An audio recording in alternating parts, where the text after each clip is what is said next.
Hello friends, good morning. स्वागत है दोस्तों आप सबका। ध्यान दीजिएगा, 13 फरवरी है आज। वीडियो को कंप्लीट देखिएगा। पहला प्रश्न देखिए छत्तीसगढ़ के राज्यपाल के रूप में किसे नियुक्त किया गया है। ऑप्शन है यहाँ पर देखिएगा। करेक्ट आंसर है ऑप्शन नंबर बी है। ध्यान देना है, विश्वभूषण हरिचंदन। याद रखिएगा, विश्वभूषण हरिचंदन। चलिए देखिए कि राष्ट्रपति द्रौपदी मुर्मू जी ने छत्तीसगढ़ सहित कई राज्यों के राज्यपाल बदल दिए हैं। ध्यान दीजिए, छत्तीसगढ़ के राज्यपाल के रूप में विश्वभूषण हरिचंदन को नियुक्त किया गया है। वह वर्तमान में आंध्र प्रदेश के राज्यपाल हैं। ध्यान दीजिएगा। वहीं झारखंड के राज्यपाल रमेश बैस को महाराष्ट्र का राज्यपाल नियुक्त किया गया है। रमेश बैस 16वीं लोकसभा में छत्तीसगढ़ के रायपुर लोकसभा सीट से सांसद थे। ध्यान दीजिएगा। देखिए कि लद्दाख है ना, तो लद्दाख का दोस्तों उपराज्यपाल बी.डी. मिश्रा को बनाया गया है। ध्यान देना है। बिहार का राजेंद्र विश्वनाथ अर्लेकर। याद रखिए। मेघालय का फागू है ना चौहान। याद रखिएगा, फागू चौहान ये राज्यपाल बनाए गए हैं। ठीक है। नागालैंड का राज्यपाल ला गणेशन। ध्यान दीजिए। मणिपुर का दोस्तों अनुसुईया उइके जी। ध्यान दीजिएगा। आंध्र प्रदेश का एस अब्दुल नज़ीर। ध्यान दीजिए। असम का गुलाब चंद, ठीक है, कटारिया। और देखिए हिमाचल प्रदेश का देखिए शिव प्रताप शुक्ल को बनाया गया है। झारखंड का सीपी राधाकृष्णन को राज्यपाल बनाया गया है। सिक्किम का लक्ष्मण प्रसाद आचार्य को। और ध्यान दीजिएगा कि अरुणाचल प्रदेश के जो है कैवल्य त्रिविक्रम परनाई को राज्यपाल बनाया गया है। ठीक है। तो ये है दोस्तों, है ना, जहाँ जहाँ राज्यपाल बदले गए हैं। ठीक है, याद रखिएगा आप। चलिए नेक्स्ट प्रश्न देखिएगा, ये है। देखिए छत्तीसगढ़ के मलखम्ब खिलाड़ियों ने खेलो इंडिया यूथ गेम्स 2022 में कुल कितने पदक जीते हैं। ऑप्शन है यहाँ पर देखिएगा। करेक्ट आंसर है ऑप्शन नंबर डी है 16। ध्यान देना है 16। चलिए देखिए कि छत्तीसगढ़ के मलखम्ब खिलाड़ियों ने मध्य प्रदेश के उज्जैन में आयोजित खेलो इंडिया यूथ गेम्स 2022 में स्वर्ण रजत कांस्य पदक जीतकर राज्य का जो है नाम रोशन किया है। खेलो इंडिया यूथ गेम्स 2022 में सर्वश्रेष्ठ खेल प्रदर्शन करते हुए 201.25 अंक अर्जित कर छत्तीसगढ़ के महिला एवं पुरुष खिलाड़ियों ने टीम चैंपियन का जो है खिताब अपने नाम किया है। ध्यान दीजिएगा कि छत्तीसगढ़ के महिला एवं पुरुष मलखम्ब खिलाड़ियों ने बेहतर प्रदर्शन करते हुए 1 स्वर्ण, 1 रजत, 14 कांस्य पदक जीतकर कुल 16 पदक जीते हैं। ध्यान दीजिए। और वहीं याद रखना है, खेल एवं युवा कल्याण मंत्री कौन है? उमेश पटेल जी है। ओके, ध्यान दीजिएगा। चलिए नेक्स्ट देखिएगा, ये है। ध्यान दीजिए, राज्य के किस संभाग में नीलगिरी वृक्ष का रोपण नहीं किया जाता। ऑप्शन है यहाँ पर देखिएगा। करेक्ट आंसर है ऑप्शन नंबर ई है, रायपुर। ध्यान देना है, रायपुर। और ये मुख्यमंत्री वृक्ष संपदा योजना के कारण चर्चा में है। ध्यान दीजिए। देखिए कि राज्य शासन द्वारा शुरू किए गए मुख्यमंत्री वृक्ष संपदा योजना के जरिए वृक्षों की खरीदी समर्थन मूल्य पर होगी। ध्यान देना है कि समर्थन मूल्य निर्धारित होने के बाद शासन खरीदी के लिए निजी कंपनी अधिकृत करेगी।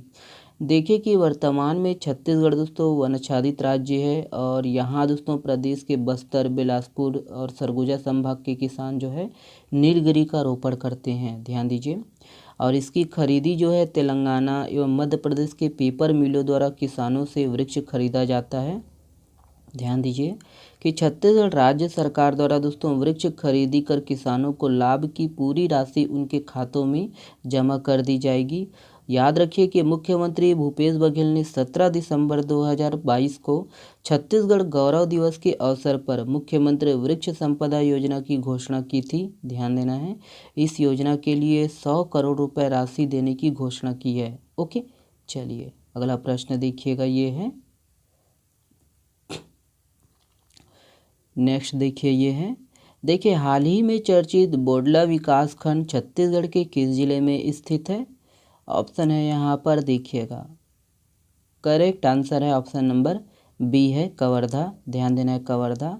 तो याद रखिएगा कि प्रदेश के वन मंत्री मोहम्मद अकबर द्वारा कवर्धा जिले के बोडला विकासखंड के ग्राम महली में राज्य शासन की महत्वाकांक्षी नरवा विकास योजना के तहत दोस्तों 1 करोड़ है ना 53 लाख रुपए की लागत से ओगरहा नाला विकास कार्य का जो है भूमि पूजन किया गया है। ओके, ध्यान देना है। चलिए फोर्टिफाइड चावल क्या होता है? तो क्या होता है यहाँ पर देखिएगा, ऑप्शन है, करेक्ट आंसर है ऑप्शन नंबर बी है। ध्यान दीजिएगा, पोषण युक्त चावल होता है फोर्टिफाइड चावल, याद रखिएगा। देखिए, छत्तीसगढ़ हाई कोर्ट का नए चीफ जस्टिस किसे बनाने के लिए सुप्रीम कोर्ट ने केंद्र सरकार को अनुशंसा किया है? ऑप्शन है यहाँ पर देखिएगा, करेक्ट आंसर है ऑप्शन नंबर बी है, रमेश कुमार सिन्हा। ध्यान दीजिए, रमेश कुमार सिन्हा। ध्यान दीजिए, छत्तीसगढ़ की किस शिक्षक को life's real heroes of India award 2023 से नवाजा गया है? ऑप्शन है यहाँ पर देखिएगा, करेक्ट आंसर है ऑप्शन नंबर बी है। ध्यान दीजिए, रुद्र प्रताप सिंह राणा। याद रखिएगा, रुद्र प्रताप सिंह राणा। देखिए, देश की प्रथम मोहल्ला लोक अदालत का आयोजन स्थायी लोक अदालत जनोपयोगी सेवाओं के तहत किस जिले में किया जाएगा?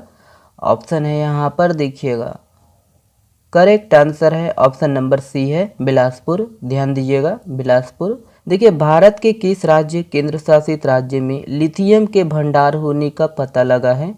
ऑप्शन है यहाँ पर देखिएगा, करेक्ट आंसर है ऑप्शन नंबर सी है, जम्मू कश्मीर। ध्यान देना है, जम्मू कश्मीर। ये वाला प्रश्न आप लोगों के लिए है। इस प्रश्न का जवाब आप लोग को देना है कमेंट्स बॉक्स में। निम्नलिखित में से किस क्षेत्र में काउंटर टेररिज्म और जंगल वारफेयर कॉलेज स्थित है? यहाँ पर ऑप्शन है, ऑप्शन को देखिएगा और इसका जवाब आप लोग कमेंट्स में करिएगा। चलिए, आप लोग को पता ही है दोस्तों, कल जो है पीएससी का एग्ज़ाम हुआ और करेंट अफेयर का 25 प्रश्न पूछे गए थे। ठीक है, छत्तीसगढ़ और नेशनल को मिलाकर पूरे 25 प्रश्न पूछे गए थे, है ना। तो करेंट अफेयर कितना इम्पोर्टेंट है, ठीक है, ध्यान दीजिएगा और इसी हिसाब से पढ़िएगा। मैं बोलते ही आया हूँ दोस्तों कि कूट वाला प्रश्न पूछेंगे, कूट वाला प्रश्न पूछेंगे। 45 प्रश्न कूट वाला प्रश्न पूछे गए थे। तो है ना, प्रश्न का जो लेवल है उसको ध्यान में रख कर पढ़िए अच्छे से। करेंट अफेयर और आर्थिक सर्वेक्षण और छत्तीसगढ़ तीनों को दोस्तों ज़बरदस्त तरीके से आप अपना पढ़ाई करिए। आप हमसे जुड़ सकते हो टेलीग्राम चैनल से, इसका जो PDF है फ्री में डाउनलोड कर सकते हो। और इंस्टाग्राम से भी जुड़ना है तो जुड़ सकते हो, फेसबुक से भी जुड़ सकते हो दोस्तों। वीडियो पसंद आए तो प्लीज़ वीडियो को लाइक करिएगा, चैनल को सब्सक्राइब जरूर कर लीजिएगा और अपने दोस्तों तक शेयर करिएगा। चलिए, बहुत बहुत धन्यवाद, शुक्रिया।